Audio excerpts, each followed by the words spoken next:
수요일 새벽 예배를 하나님께 올려드리겠습니다. 오늘 하나님께서 우리에게 주신 말씀은 스가랴 1장 18절에서 21절까지 말씀입니다. 내가 눈을 들어 본즉 네개의 뿔이 보이기로 이에 내게 말하는 천사에게 묻되 이들이 무엇이니까 하니 내게 대답하되 이들은 유다와 이스라엘과 예루살렘을 흩뜨린 뿔이니라. 그때의 여호와께서 대장장이 4명을 내게 보이시기로 내게 말하되 그들이 무엇하러 왔나이까 하니 대답하여 이르시되 그 뿔들이 유다를 흩뜨려서 사람들이 능히 머리를 들지 못하게 하니 이 대장장이 들이와서 그것들을 두렵게 하고 이전의 뿔들을 들어 유다 땅을 흩뜨린 여러 나라의 뿔들을 떨어뜨리려 하느니라 하시더라. 아멘. 7절에서 21절까지의 말씀의 은혜를 나누고자 합니다. 오늘 본문부터 6장까지는 하룻밤 동안 스가랴가 본 8개의 환상이 기록됩니다. 7절에서 21절까지 말씀은 그중 첫 번째와 두 번째 환상입니다. 여호와 하나님께서는 예루살렘 시온을 위로하시며 자신이 돌아왔고 다시 시온을 택하셔서 이곳에 여호와의 집, 즉 여호와의 성전을 세울 것을 말씀하십니다. 그리고 유다와 이스라엘을 괴롭힌 여러 나라들을 심판하실 것을 말씀합니다. 깊은 절망과 무너진 현실 속에서 신음하던 이들에게 임한 하나님의 따뜻한 위로와 회복의 메시지입니다. 오늘 본문의 환상을 통해 우리를 짓누르는 절망의 뿔들을 꺾으시고 위대한 대장장이신 예수 그리스도를 통해 참된 희망을 주시는 하나님의 놀라운 계획을 발견하는 은혜가 가득하시길 소망합니다. 바벨론 포로 생활에서 돌아온 지 18년, 그들의 눈앞에 펼쳐진 현실은 무너진 성전과 황폐해진 삶의 터전뿐이었습니다. 그들은 하나님의 약속을 붙들고 돌아왔지만 현실은 냉혹했습니다. 하나님은 정말 우리와 함께 하시는가? 이 절망의 끝은 어디인가? 그들의 마음 속에는 깊은 회의와 낙심이 짙게 깔려 있었습니다. 바로 그 절망의 한복판에서 오늘 말씀은 시작됩니다. 먼저 확인할 수 있는 상황은 절망의 현실과 하나님의 침묵입니다. 때는 다리오 왕 제2년 11째 달 스바돌 24일 밤이었습니다. 선지자 스가랴는 깊은 환상 속으로 끌려가게 되었습니다.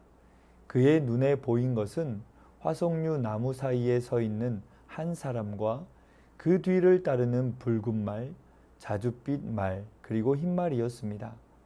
이들은 온 땅을 두루다니며 정탐하는 하나님의 사자들입니다. 그들이 돌아와 보고합니다. 11절입니다. 우리가 땅에 두루 다녀 보니 온 땅이 평안하고 조용하더이다. 이 보고의 내용은 충격적입니다. 이스라엘 백성들은 고통 속에서 신음하고 있는데 세상은 평안하다는 것입니다.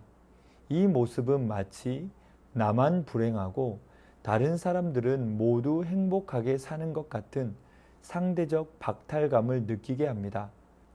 하나님의 백성은 무너진 성전 앞에서 탄식하는데 그들을 짓밟았던 이방 민족들은 아무 일 없다는 듯 평온을 누리고 있습니다. 백성들의 절망은 더욱 깊어집니다.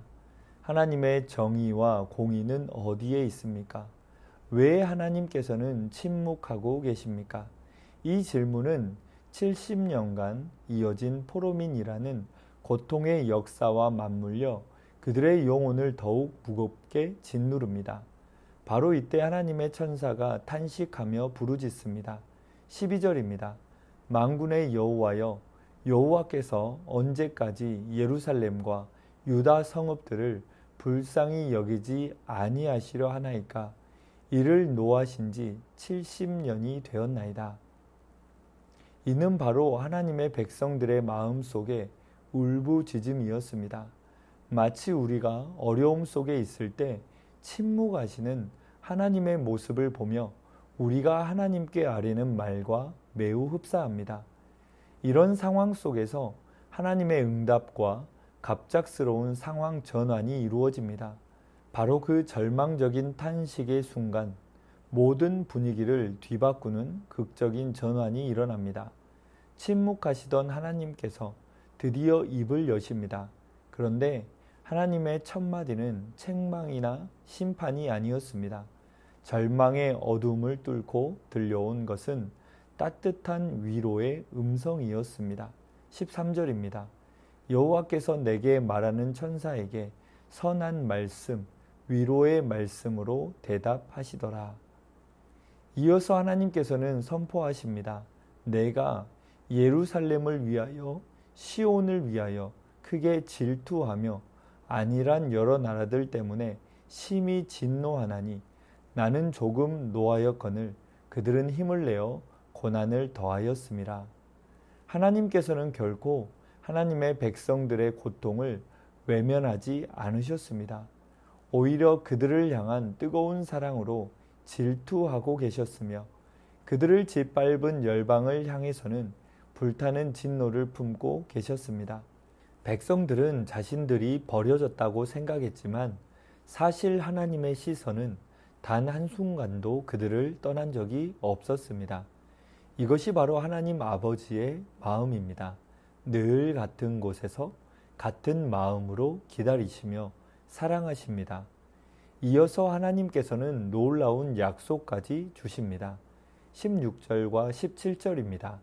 내가 불쌍히 여김으로 예루살렘에 돌아왔은즉 내 집이 그 가운데 건축되리니 나의 성읍들이 넘치도록 다시 풍부할 것이라. 하나님께서 주신 이 말씀은 단순한 위로를 넘어선 구체적인 회복의 약속입니다. 절망의 잿더미 위에 다시 거룩한 성전이 세워지고 풍요와 번영이 넘치게 될 것이라는 희망이 선포됩니다. 이 은혜가 삶 속에 가득하시기를 소망합니다. 환상은 계속됩니다. 스가랴는 4개의 뿔을 봅니다. 이 뿔들은 유다와 이스라엘과 예루살렘을 흩뜨린 강력한 대적들을 상징합니다. 백성들을 짓누르던 절망의 근원, 그 실체입니다.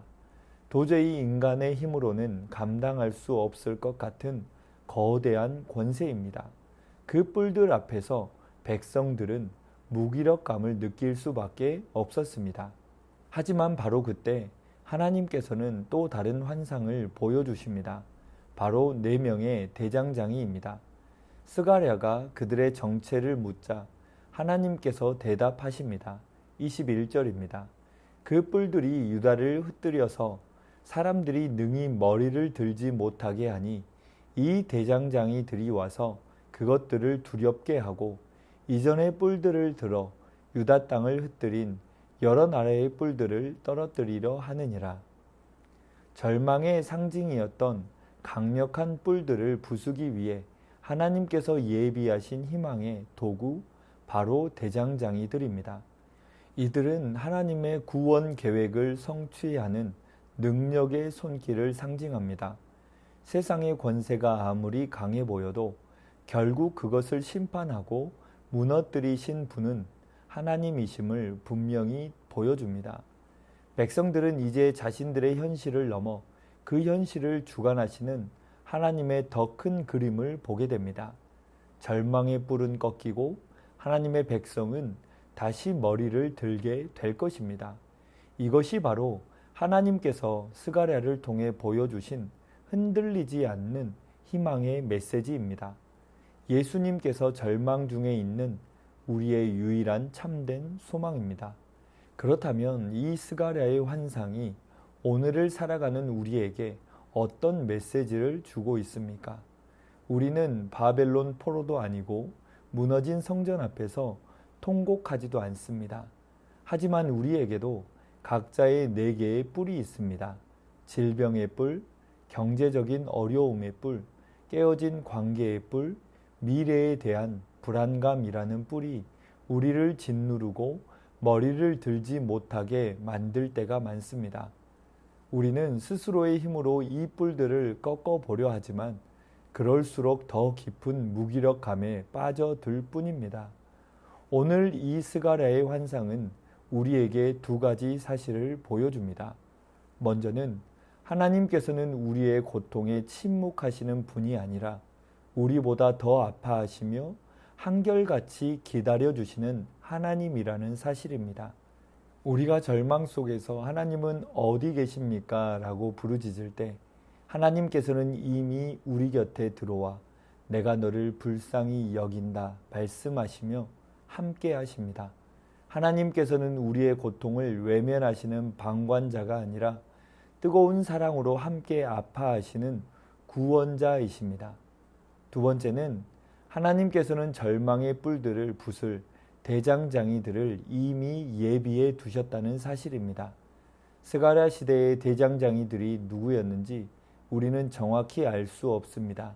하지만 신약을 살아가는 우리는 그 궁극적인 대장장이가 누구인지 분명히 알 수 있습니다.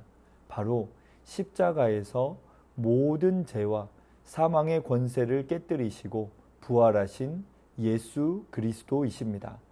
예수님께서는 인류를 짓누르던 가장 강력한 뿔인 죄와 죽음의 뿔을 자신의 죽음으로 완전히 꺾어버리셨습니다. 그러므로 우리가 붙들어야 할 것은 문제 해결 능력이 아니라 문제의 해결자이신 예수 그리스도를 붙드는 것입니다. 우리의 희망은 우리의 상황의 변화에 있는 것이 아니라 어제나 오늘이나 영원토록 동일하신 그리스도 안에 있습니다.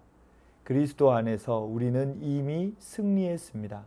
비록 현실에서는 여전히 뿔의 위협을 느끼며 살아갈지라도 우리는 그 뿔의 운명이 이미 결정되었음을 아는 사람들입니다. 우리는 하나님의 위로의 말씀을 듣고 절망의 뿔을 꺾으시는 그리스도의 능력을 의지하며 마침내 모든 것이 회복될 그날을 향해 나아가는 희망의 순례자입니다. 우리의 삶을 짓누르고 있는 뿔은 무엇입니까? 그 뿔 앞에 주저앉아 있는 것이 아니라 우리의 위대한 대장장이이신 예수 그리스도께 모든 것을 내어 맡김으로 이미 확정된 승리를 경험하는 은혜가 가득하시기를 주님의 이름으로 축원합니다. 이 시간 말씀 의지하여 함께 기도하겠습니다. 깊은 절망 속에서도 우리의 대장장이 되신 예수 그리스도를 바라보게 하옵소서. 늘 같은 곳에서 같은 마음으로 우리를 사랑하시는 하나님의 사랑을 잊지 않게 하옵소서. 우리를 짓누르는 거짓된 뿔들을 말씀으로 분별하게 하옵소서. 이 시간 말씀 의지하여 함께 기도하겠습니다.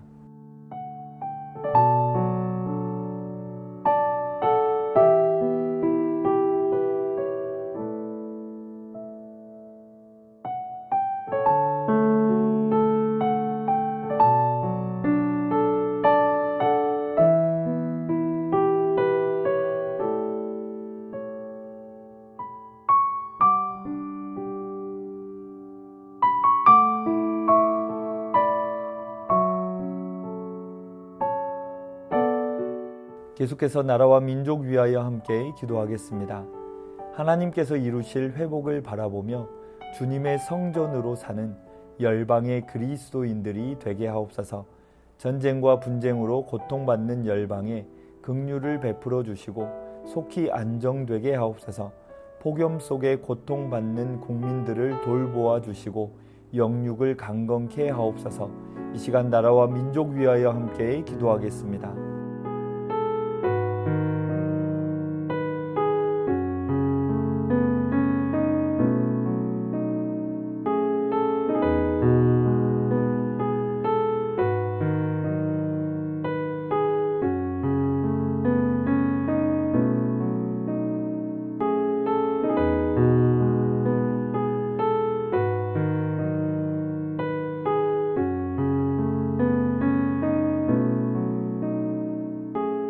계속해서 교회를 위하여 함께 기도하겠습니다.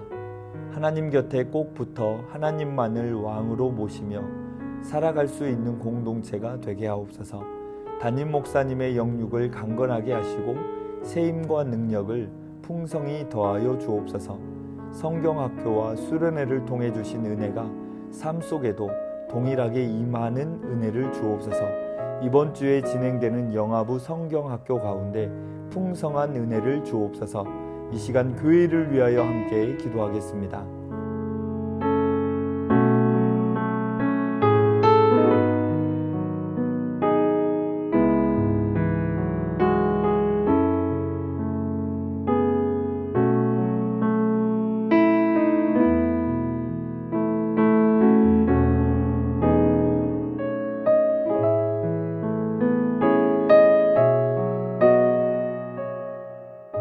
마지막으로 선교사님과 환우분들을 위해 기도하겠습니다. 오늘은 아이국 오세날 강보배 선교사님을 위해 기도하겠습니다. 성령 안에서 부음바 되어진 주님의 사랑으로 건강하게 살아가는 삶과 사역이 되게 하옵소서. 개척한 6개 교회가 빛 가운데 아버지와 아들 예수 그리스도의 사귐 안에서 성도의 사귐이 있고 하나 되며 성숙되는 공동체 되게 하옵소서. 음악 사역을 통해 하나님의 사랑이 흘러가게 하옵소서. 환우분들을 위해 기도하겠습니다. 항공 집사님 고관절 수술 이후 회복 중에 있습니다. 다만 수술 이후 선망 증상이 심하여 어려움 가운데 있습니다. 몸과 마음이 속히 회복되도록 치유의 손길로 인도하옵소서. 조종순 권사님의 남편 백형호님 뇌출혈로 입원 중에 있습니다. 일반 병실로 옮겨 재활치료와 언어 치료 중입니다. 회복시켜 주시고 일상생활이 가능하게 하옵소서. 주님께서 치유하여 주옵소서. 박훈규 집사님 뇌경색 치료 후 재활을 통해 나아지고 있습니다. 리을 발음이 잘 안 되는데 혀가 풀리고 잘 회복할 수 있는 은혜를 주옵소서. 박세은 집사님 유방암 발병 이후 뼈로 전이 되었습니다. 육신의 모든 통증이 사라지고 마음 가운데 하나님의 깊은 위로와 회복의 은혜가 충만히 임하게 하옵소서. 양금숙 성도님 조직 검사 결과 암세포가 보이지 않아서 3개월 후에 다시 검사하기로 했습니다. 이후의 모든 치료의 과정 속에 주님 함께 하옵소서. 김민정 집사님 방사선 치료 효과가 크지 않아 현재는 호르몬제로 치료를 받고 있습니다. 검사 수치가 더 이상 악화되지 않고 안정되며 하나님의 은혜로 점차 회복되게 하옵소서. 권호순 권사님 커진 종양을 줄이기 위해 독한 항암을 한 결과 현재 면역력이 없는 상태로 장거리를 오가는 것도 주의해야 합니다. 항암이 효과가 있어 병이 호전되게 하옵소서. 온전한 치유 있게 하옵소서. 노성빈 형제님 크론병으로 8주에 한 번 주사제 치료를 하고 있습니다. 부작용 나타나지 않게 하시고 소장의 염증이 사라지게 하시며 체중 조절을 잘해서 건강이 회복되게 하옵소서. 이외에도 수술과 시술 중에 계신 분들, 회복 중에 계신 분들, 모든 환우분들의 몸과 마음을 회복시켜 주옵소서. 선교사님과 환우분들을 위해 기도한 후 자유롭게 기도하겠습니다.